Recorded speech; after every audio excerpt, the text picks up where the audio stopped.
Back. आज हम पढ़ने जा रहे हैं क्लास 11th का first chapter introduction to accounting.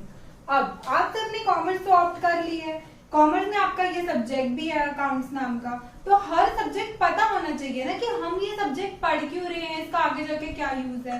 तो आज हम यही पढ़ेंगे कि अब जो हम अकाउंटिंग सब्जेक्ट पढ़ रहे हैं, आपके अकाउंट्स है 11th और 12th में, तो आप इसमें सीखेंगे क्या और इसका आगे जाके आपकी प्रैक्टिकल लाइफ में क्या यूज आएगा।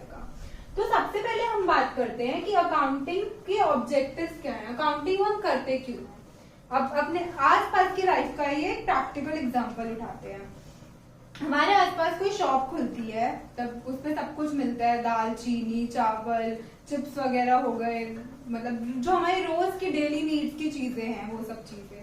ठीक है, अब नई नई दुकान खोली, स्टार्टिंग में तो जो उसके पास कस्टमर्स आएंगे वो सब कैश बेसिस पे ट्रांजेक्शन करके जाएंगे, कैश बेसिस पे लेन देन करके जाएंगे। मतलब अगर आपको कुछ लेना है और आपके आसपास में कोई दुकान है और वो नई नई खुली है, आप नहीं उनको जानते हो, वो आपको नहीं जानते हैं, तो आप कैश लेंगे, आपको जो चाहिए उन्हें वहां से वो चीज उन्हें बोलेंगे, वो सामान आपको देंगे और आप उन्हें कैश दे देंगे। अब जब थोड़ा टाइम बीतता है किसी भी दुकान को खुले हुए, तो उसके आसपास के मतलब सोसाइटी में उसके रिलेशनशिप बन जाते हैं लोगों से। अब उसे भी पता है कि रोज आप आके उसके पास कोई ना कोई सामान लेके जाएंगे और आपको भी पता है कि आप उसी दुकान पे जाएंगे, तो आप उनसे उधार पे भी सामान खरीदना स्टार्ट कर देंगे। कभी आप पे कुछ 2-3 रुपए कम हो गए, 10-20 रुपए कम हो गए, तो आप उनको बोलेंगे कि अंकल हम जब अगली बार आएंगे तो एडजस्ट कर लेंगे। और ऐसे ही वो अगर उनके पास कभी खुले ना हो तो वो भी आपको बोल देंगे कि बेटा जब अगली बार आओगे तो कम पैसे दे देना, इसी को एडजस्ट कर लेंगे। तो मतलब जब थोड़ा टाइम होता है तो हमारी सोसाइटी में रिलेशनशिप बिल्ड होना स्टार्ट हो जाता है। तो हमारे जो ट्रांजेक्शन होते हैं, लेन देन होते हैं, वो कैश पे भी होते हैं और उधार पे भी होते हैं। अब जहां से वो खरीद के आता होगा, वो भी तो कहीं से खरीद के आता होगा तभी हमें बेच रहा है ना, वहां पे भी वो कैश भी ट्रांजेक्शन कर सकता है और उधार पे भी ट्रांजेक्शन कर सकता है।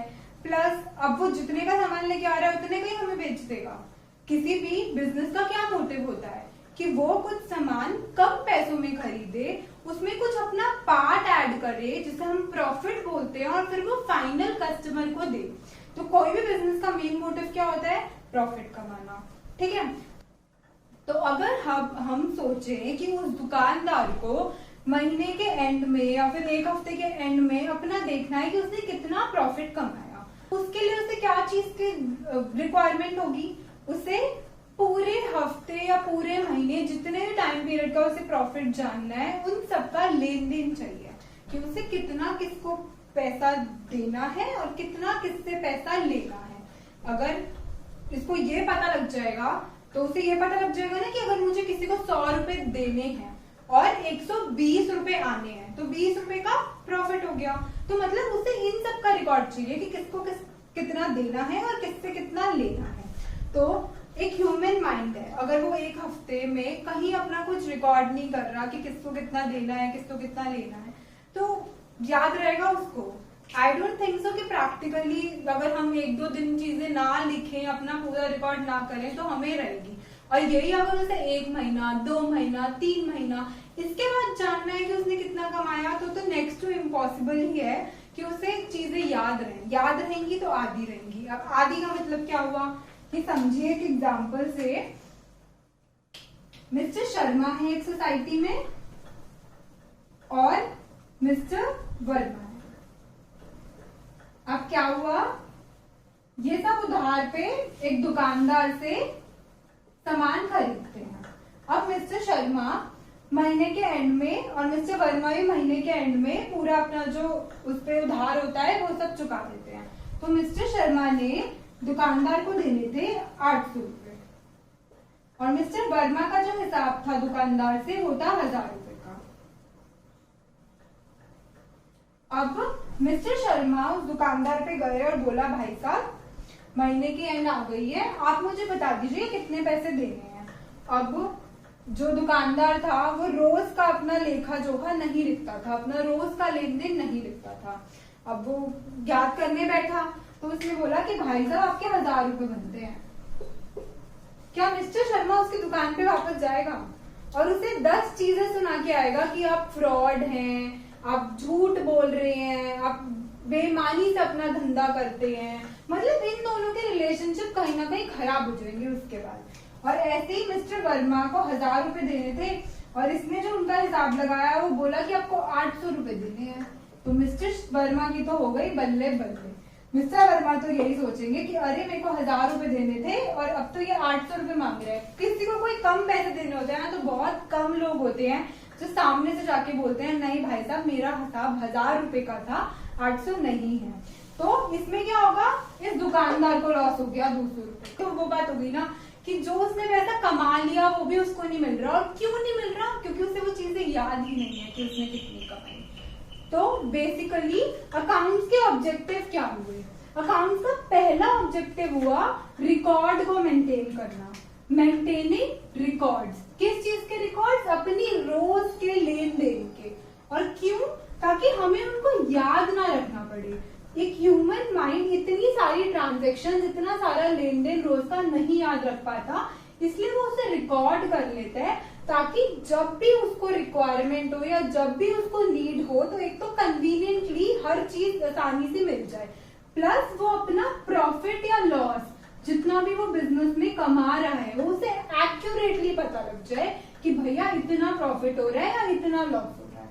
उसके बाद कोई डिस्प्यूट्स ना हो, कोई फ्रॉड ना हो, उसके सोसाइटी में रिलेशनशिप अच्छे बने रहे। अब अगर यही उसने लिख के रखा होता है यहाँ पे, अगर मिस्टर शर्मा को याद है कि उन्हें 800 रुपए देने हैं, अब उसने हर चीज का रिकॉर्ड रख रखा है कि नहीं, तो क्या वो मिस्टर शर्मा को पूरा अपना रिकॉर्ड बुक दिखा देंगे ना, आप इस दिन पे ये लेके गए, इस दिन पे ये लेके गए, इस दिन पे ये लेके गए, तो उनके पास भी एक एविडेंस हो जाएगा जिसकी वजह से आगे उनका कोई डिस्प्यूट नहीं होगा, कोई फ्रॉड्स नहीं होंगे और उनका सोसाइटी में एक अच्छा रिलेशनशिप बना रहेगा सबके साथ। अब एक और ऑब्जेक्टिव इसका है determining financial position. Financial position क्या होता है?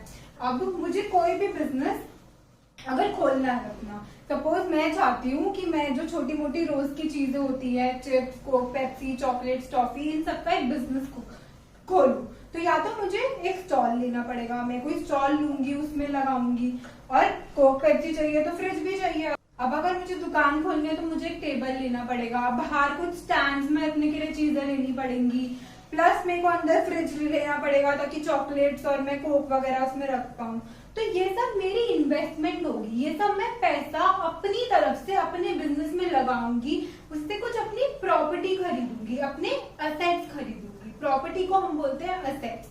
वो चीजें जो मैं खुद अपने बिजनेस में लगा रही हूँ, उससे मैं कुछ अपना खरीद रही हूँ, जिसे मैं ओन करती हूँ। उसके बाद कुछ चीजें ऐसे मेरे पास कम अगर पैसे हैं तो कुछ चीजें मैं कैश में भी लेके आऊंगी, कुछ मैं उधार भी करके आऊंगी। तो फाइनेंशियल पोजीशन इन सबका रिकॉर्ड होता है कि बिजनेसमैन ने कितना अपना पैसा लगाया, कितना उसने बाहर वालों का पैसा अपना बिजनेस में लगा रखा है और कितनी वो प्रॉपर्टी ओन कर रहा है। मतलब इस चीज का लेखा जोखा, इन शॉर्ट, कि उसको कितना किसी से लेना है और कितना किसको देना है। तो अगर वो अच्छे से रिकॉर्ड मेंटेन करेगा तो वो अपनी फाइनेंशियल पोजीशन भी बिल्कुल एक्यूरेटली जान पाएगा।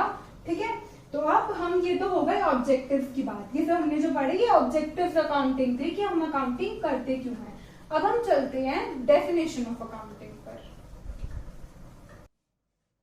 तो ये है अकाउंटिंग की डेफिनेशन। बहुत बड़ी लग रही होगी लेकिन नहीं, अभी हम एक प्रैक्टिकल एग्जांपल सीखते हैं, उससे ये डेफिनेशन आपको बिल्कुल आसानी से समझ आ जाएगी और लर्न भी हो जाएगी। अब स्टार्ट करते हैं। एक बच्चा है जिसका नाम है रमन। अब संडे का दिन था, रमन अपने कमरे में बैठ के आराम से पढ़ाई कर रहा था। रमन की मम्मा आई और उन्होंने उसको बोला कि पापा को आज सामान लेके आना था, लेकिन पापा को कोई जरूरी काम आ गए है, तो पापा का जो अब काम था वो तुम करोगे, मतलब तुम मार्केट से जाके मेरे लिए सामान लेके आओगे। और मम्मा ने रमन को एक पूरी लिस्ट घुमा दी जिसमें ग्रोसरी का कुछ सामान था और मम्मी के मेकअप का सामान था, रमन का खुद का डीओ खत्म हो रहा था तो वो डीओ था, और उसकी बहन के लिए कुछ बुक्स थी। मम्मी ने बोला रमन को कि ये लिस्ट लो और उसे 1000 रुपए दिए प्लस एक बैग दिया और उसको बोला कि जाओ मार्केट और ये सब सामान ले आओ। अब रमन मार्केट गया और वो ये सब सामान 1000 रुपए के अंदर अंदर ले आया। अब जब रमन घर आया तो रमन ने मम्मी को ये बैग दे दिया जिसमें सारा सामान था, प्लस जो बैलेंस अमाउंट था वो दे दिया, प्लस उनको लिस्ट दे दी कि आप चेक कर लेना कि सारा सामान आ गया ना, टैली कर लेना। मम्मी ने क्या किया, वो सामान पूरा टैली करा और उसके बाद वो जो सामान का बॉक्स था, जो बैग रमन ने दिया था जिसमें सारा सामान एक साथ था, मम्मी ने उसे अलग अलग अपनी जगह पे रख दिया। जैसे जो ग्रोसरी का सामान था वो मम्मी ने किचन में रख दिया, जो मम्मी के मेकअप का सामान था वो मम्मी ने अपने रूम में रख दिया। उसके बाद जो रमन का डीओ था वो रमन अपने ड्रेसिंग टेबल पे ले गया और जो दीदी की बुक्स थी वो दीदी ने अपने स्टडी टेबल में रख ली अपने रूम में। ठीक है, जब मम्मी ने ये सब रख दिया अपनी अपनी जगह पे तो मम्मी ने रमन से पूछा कि अब मुझे बता तो दो कि कितने कितने का सामान आया है और कितने पैसे बचे हैं।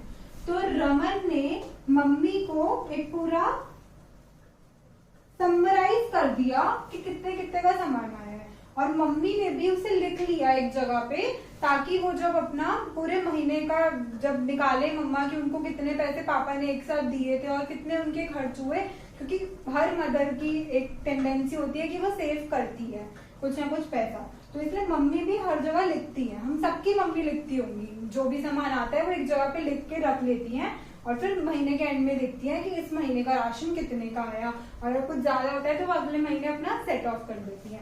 तो मम्मी ने पूरी जगह पे एक समरी तैयार कर दी कि ग्रोसरी आई 200 रुपए की, मम्मी के मेकअप का सामान आया 300 रुपए का, डीओ आया 80 रुपए का और दीदी की बुक्स आई 400 रुपए की। तो मम्मी ने इसका पूरा देखा कि अच्छा 980 रुपए का सामान आया है, 400, 700, 900 प्लस 80 और मम्मी ने उसको 1000 रुपीज दिए थे, तो मतलब 20 रुपए बच गए। ठीक है, अब क्या हुआ, शाम को पापा आए, पापा ने मम्मी से पूछा कि जो मैं आपको सुबह 1000 रुपए देके गया था वो क्या रमन सामान ले आया मार्केट से। तो मम्मी ने पापा को सब कुछ बताया कि हाँ मैंने उसे पूरी लिस्ट तैयार करके दे दी थी और उसके बाद वो इतने इतने की ये सब चीजें लेके आया है और उसमें से 20 रुपए बच गए हैं। तो मम्मी ने पापा को पूरे दिन का सब कुछ बता दिया। ठीक है, अब यही पूरा प्रोसेस है इस अकाउंटिंग का। समझते हैं कैसे। मम्मी ने रमन को सबसे पहली चीज क्या करके दी, एक लिस्ट तैयार करके दे दी, एक पूरी जगह पे रिकॉर्ड करके दे दिया सारा सामान। क्यों रिकॉर्ड करके दे दिया, अब इसमें 4 चीज है। तो अगर हमें मम्मी ने 10 चीजें बोली हैं और अगर वो कोई लिख के नहीं जाता तो वो या तो सामान भूल जाएगा, आधा सामान लेके आएगा, आधा सामान भूल ही जाएगा, और या फिर वो बार बार मम्मी को फोन करता रहेगा कि मम्मी और क्या बोला था और क्या बोला था। इससे मम्मी भी परेशान हो जाएंगी और वो तो परेशान होगा ही, वहां पे धूप में घूमते घूमते सामान ही नहीं मिल रहा, याद ही नहीं आ रहा। तो इसलिए मम्मी ने उसे पूरी लिस्ट बना के दे दी कि बेटा ये सामान लेकर आना है। तो ये दोनों के लिए कन्वीनियंट हो गया, मम्मी के लिए भी और रमन के लिए भी। अब जब वो सारा सामान ले आया उस बैग में तो मम्मी ने उसे अलग अलग जगह पे क्लासिफाई कर दिया, अलग अलग जगह पे रख दिया। क्यों रख दिया, मम्मी किचन में मेकअप का सामान भी रख दे, डीओ भी रख दे, बुक्स भी रख दे, तो कुछ भी मिलेगा नहीं टाइम पे, कन्वीनियंट नहीं होगा, बहुत प्रॉब्लम होगी, कुछ भी ढूंढना होगा तो सारा सामान उठा के पूरा सर्च करो, मतलब कुछ भी उनको इजीली नहीं मिलेगा। तो जब मम्मी ने उन्हें अलग अलग क्लासिफाई कर दिया, अलग अलग जगहों पे रख दिया, अलग अलग क्लासेस में बांट दिया, तो मम्मी ने ये बहुत अच्छा काम तो मम्मी ने उनको अलग अलग जगह पे बांट दिया, ठीक है। उसके बाद मम्मी ने उससे पूछा कि बताओ बेटा कितने कितने का सामान लेके आए हो। तो उसने पूरी मम्मी को एक ब्रीफ दिया कि इतने इतने का सामान आया। उस पूरे को मम्मी ने एक जगह पे समरी तैयार कर ली, एक जगह पे लिख के रख लिया पूरा, ठीक है। उस समरी से मम्मी ने क्या किया, एनालाइज किया, इंटरप्रेट किया कि आपको इतने पैसे दिए थे, इतने का खर्चा हो गया, इतना मेरा एक्सपेंस हो गया और इतने पैसे हमारे पास बैलेंस में बच गए। तो मम्मी ने ये क्या किया, एनालाइज किया, इंटरप्रेट किया। और उसके बाद पापा ने पैसे दिए थे, मतलब पापा का पैसा था ना, इंटरेस्ट था पापा का इस चीज को जानने में। तो जब पापा आए, जब पापा ने मम्मी से पूछा कि क्या था, तो मम्मी ने पूरे दिन का जो भी सामान, जो भी मतलब पूरे दिन का काम था, वो पापा को कम्युनिकेट कर दिया, बता दिया उनको कि इतना खर्चा हुआ और इतना बैलेंस बच गया।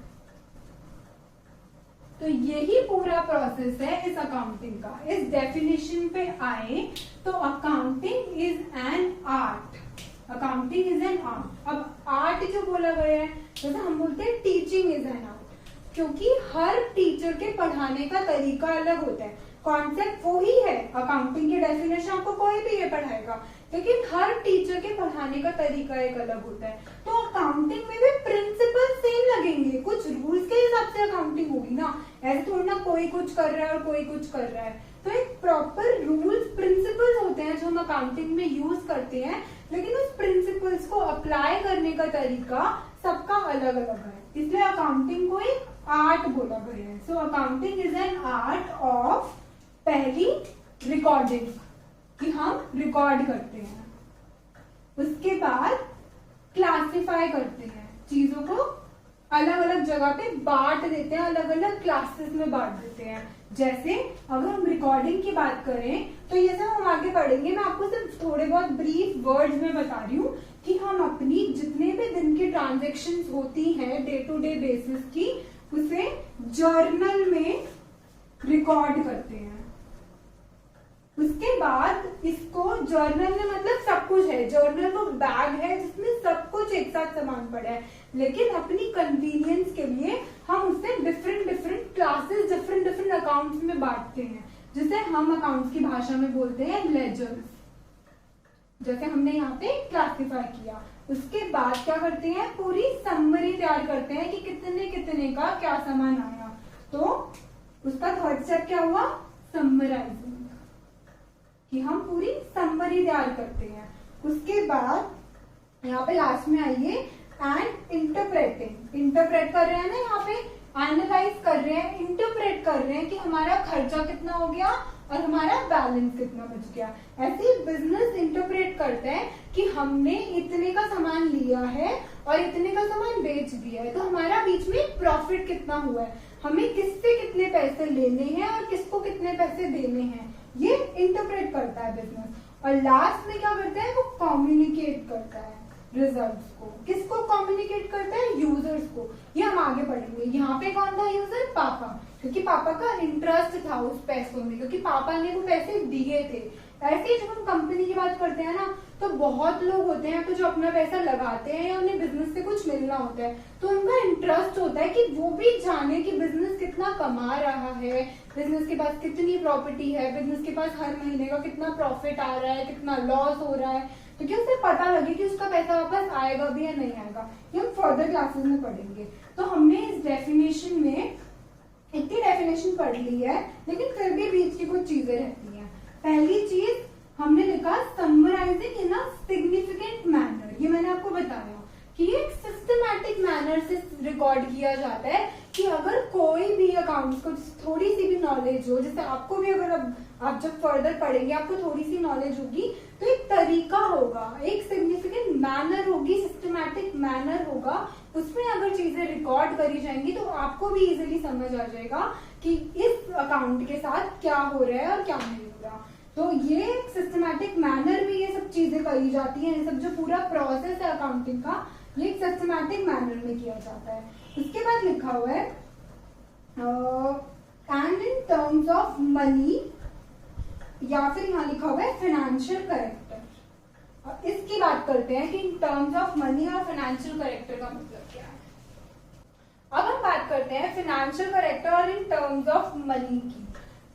हमारा अकाउंटिंग कहता है कि हमें ट्रांजेक्शन को एक कॉमन डिनोमिनेशन में रिकॉर्ड करना है। हमें सिर्फ ट्रांजेक्शन को रुपीस की फॉर्म में, इन टर्म्स ऑफ मनी की फॉर्म में रिकॉर्ड करना है। कोई केजी नहीं, कोई इंच नहीं, कोई किलोमीटर नहीं, हमें ट्रांजेक्शन्स को रुपीस की डिनोमिनेशन में चेंज करना है और उसके बाद ही उसे बुक्स ऑफ अकाउंट्स में रिकॉर्ड करना है। ठीक है, तो हम इसको आगे और समझते हैं।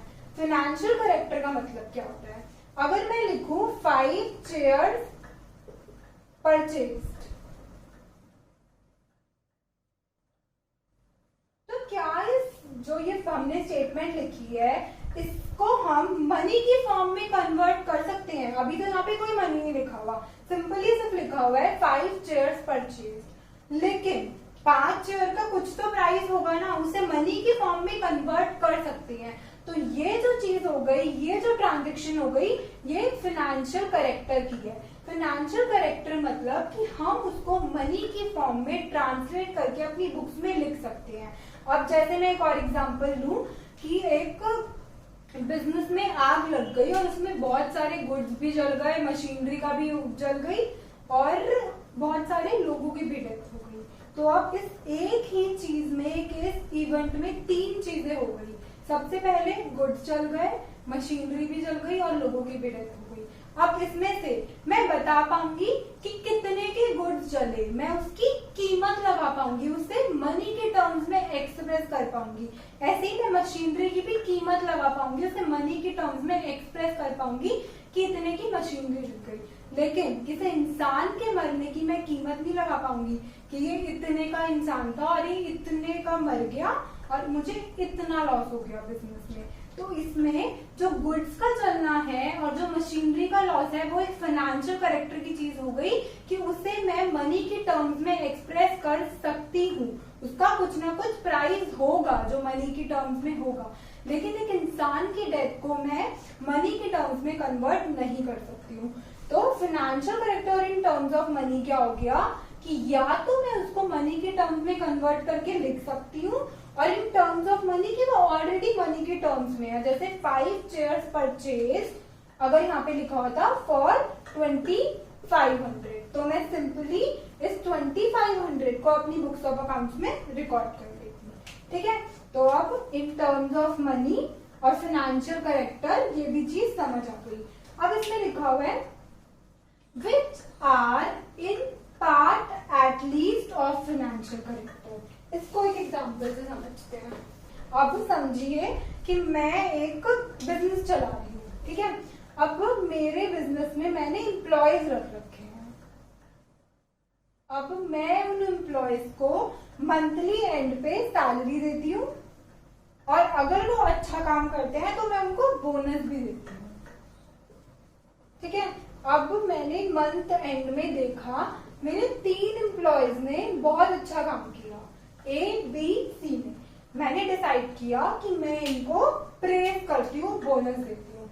अब मैंने A को अपने कैबिन में बुलाया और मैंने A को बहुत प्रेज किया कि आप बहुत ऑनेस्ट हो, आप बहुत हार्ड वर्किंग हो, आपकी वजह से मुझे इतना अच्छा खासा प्रॉफिट हुआ है, आप मेरे बिजनेस में एक बहुत इंपॉर्टेंट एम्प्लॉय हो और मुझे भरोसा है कि आप मेरे बिजनेस को हाइट्स पे टच करवाएंगे, हाइट्स पे लेके जाएंगे। तो मैंने एक को बहुत प्रेज किया और फिर उसे अपने कैबिन से भेज दिया। उसके बाद मैंने बी को बुलाया। मैंने बी को कुछ नहीं बोला, सिर्फ एक 500 रुपीज का लिफाफा दे दिया एंड बोनस। कि मैंने उसको बोला कि आपके लिए, और उसे वो लिफाफा दिया और उसके बाद वो मेरे कैबिन से चला गया।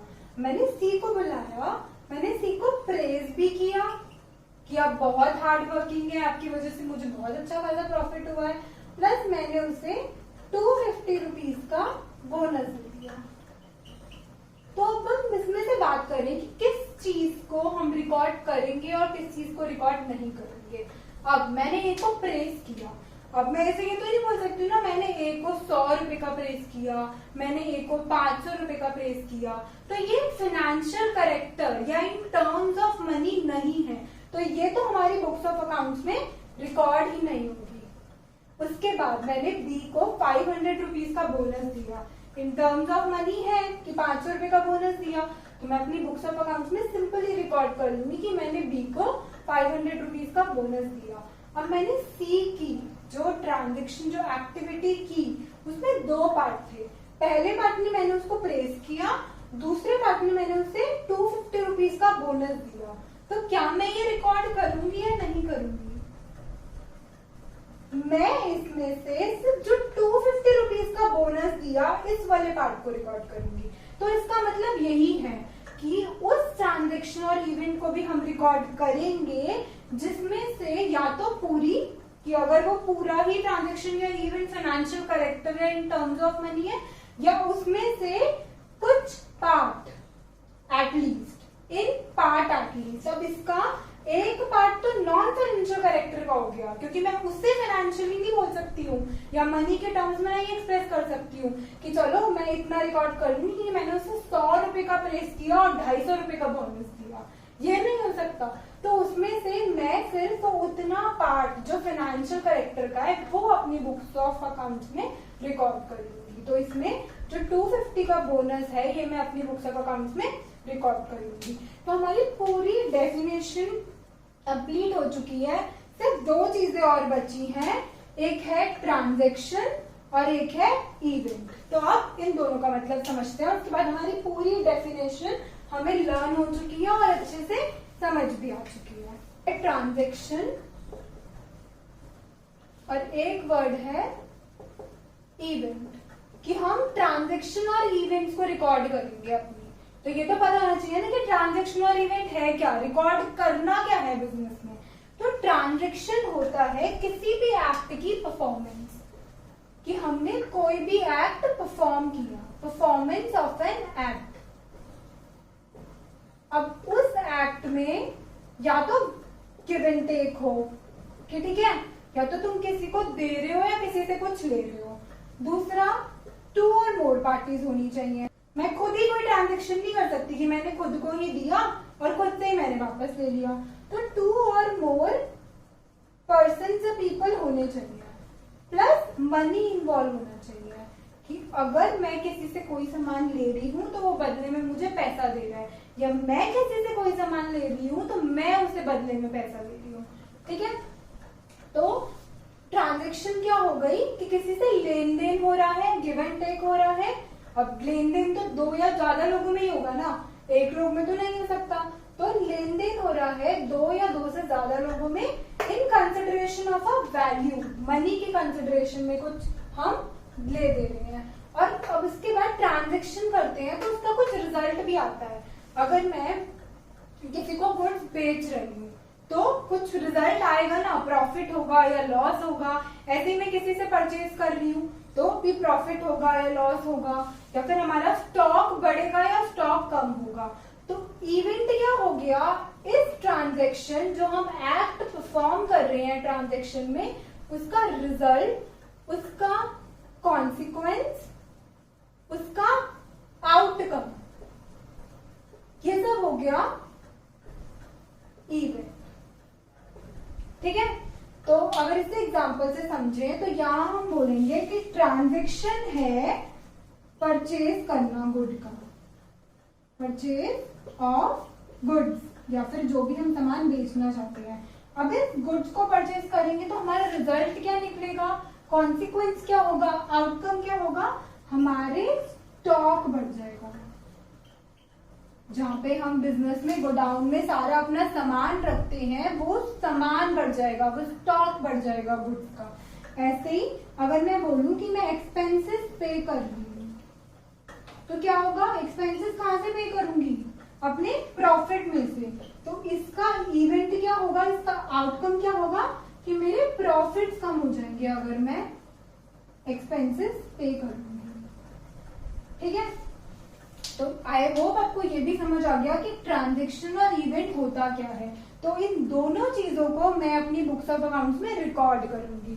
तो अगर हम वापस से पूरी अब डेफिनेशन देखें तो बहुत इजीली हमें डेफिनेशन समझ आएगी कि अकाउंटिंग इज एन आर्ट, क्योंकि सबका अलग तरीका हो सकता है ऑफ पहली रिकॉर्डिंग जो हम जर्नल में करते हैं, उसके बाद उसे क्लासिफाई करते हैं अपनी कन्वीनियंस के लिए कि जब भी हम कोई चीज ढूंढे हमें इजीली वो चीज मिल जाए, तो उसे लेजर में हम क्लासिफाई कर देते हैं और उसे फिर समराइज करते हैं एक जगह पे ताकि हम उसको एनालाइज इंटरप्रेट कर सके और रिजल्ट बता सके यूजर्स को। और इसके बीच में क्या हमने पढ़ा कि हम उसे सिग्निफिकेंट मैनर, सिस्टमैटिक मैनर में रिकॉर्ड करते हैं ताकि इजीली वो किसी को समझ आ जाए।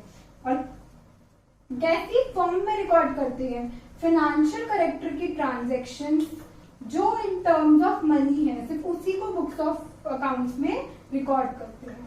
ठीक है, I hope the whole definition is clear now. That's all for today. बाकी हम पढ़ेंगे नेक्स्ट क्लास में। एंड अगर आपको मेरी ये क्लास पसंद आई तो please like and share my video and subscribe to my channel. Thank you so much.